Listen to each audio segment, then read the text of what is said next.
everybody. Welcome to World Environment Day. This is the second time we have sponsored World Environment Day, and the second time with the Canadian Consulate. We have Consul Yves Bouillot here, one of our sponsors. Thank you, Yves.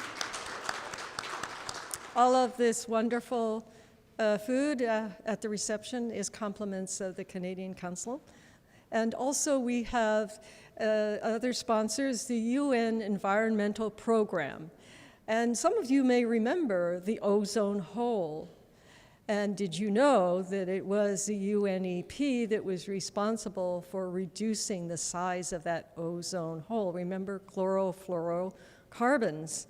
And just to let you know, that is a success story for the UNEP and for the UN. And the world, yes, because we all cooperated. And additionally, our other sponsor is the San Francisco Department of Environment, and we have Sean over here, and thank you very much for sponsoring this with us. And it is with great pleasure that we were able to put together this fantastic panel. It's a dream come true. We've wanted these speakers for some time. And finally, we were able to pull them together because this is such an important movement. And most of all, I think we believe that our country needs to lead this movement, not sit back and step back and keep a separate position. So we have a lot of work to do. Our UNA chapters all across the United States, there are 200 chapters, are meeting next week in Washington, D.C. We're sending our delegates. California has 57 delegates, more than any other state.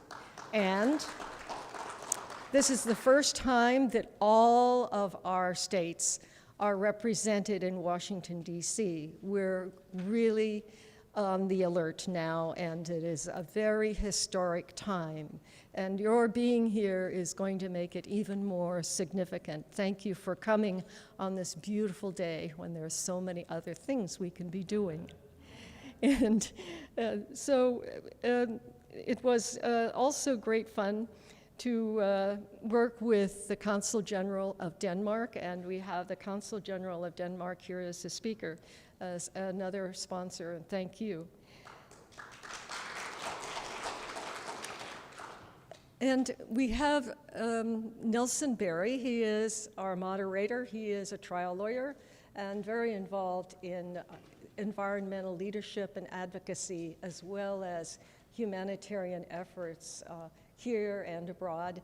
And we're thrilled that he agreed to moderate this discussion. Nelson. Thank you.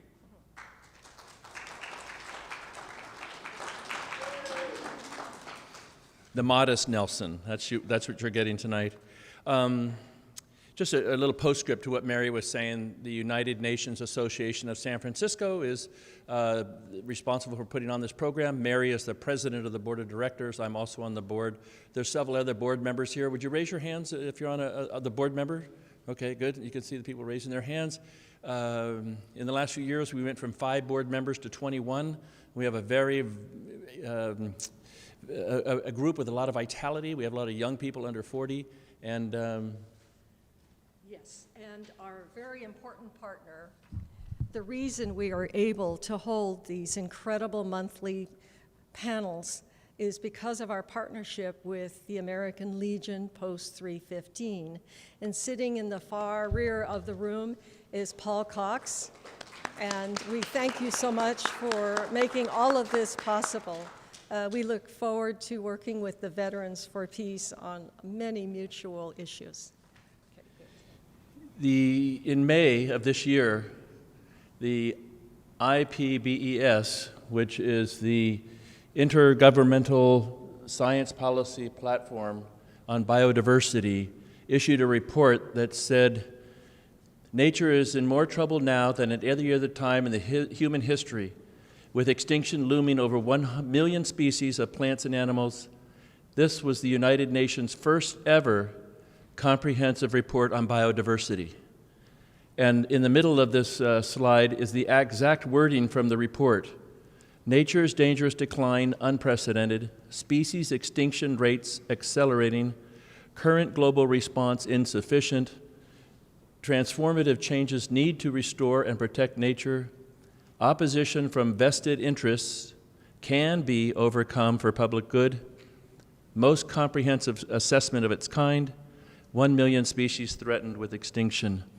So this World Environment Day is just not a fluffy, let's get together and airy-fairy have a conversation. We need to work, and we need to work now, and your United Nations Association of San Francisco is very pleased to present some speakers who are really spending all of their professional time doing something in various sectors.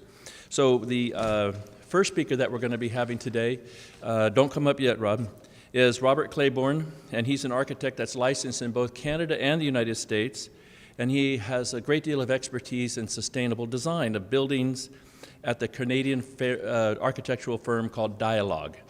And I just wanted to share with you that buildings and building construction constitute 36% of global energy consumption and nearly 40% of direct and indirect CO2 emissions. So this is a really big area where if we could get on top of it, we could make a big impact. And I guarantee you, you're going to love Rob's presentation. Then Katrine Pabi Johnson, who you just heard from a little while ago, or she was referenced, is the Consul General of Denmark and the CEO of Denmark's Innovative Center in Silicon Valley. And she'll be sharing us with the tremendous success that Denmark has had with going green and also lowering its carbon footprint. And then Sean Rosenmoss from the San Francisco Department of the Environment, where she is a senior environmental specialist, will be talking about what San Francisco is doing to move forward with a green agenda. And believe me, it's impressive. Then we have our last speaker, which is Robert Reed, who is a writer and environmentalist, and he's a spokesperson for Recology, which is San Francisco's waste disposal company. And the way that we used to dispose of waste before versus the way we're doing it now is night and day. And he's really going to open our eyes to how the thing that we really need to focus on now is community cooperation. We need to do our part. After the speaker's talk, we're going to have a short but powerful film that I think you'll like. It's just a minute or two. Then we're going to invite the panelists to come up and have a panel discussion. Then we're going to open it up for question and answer.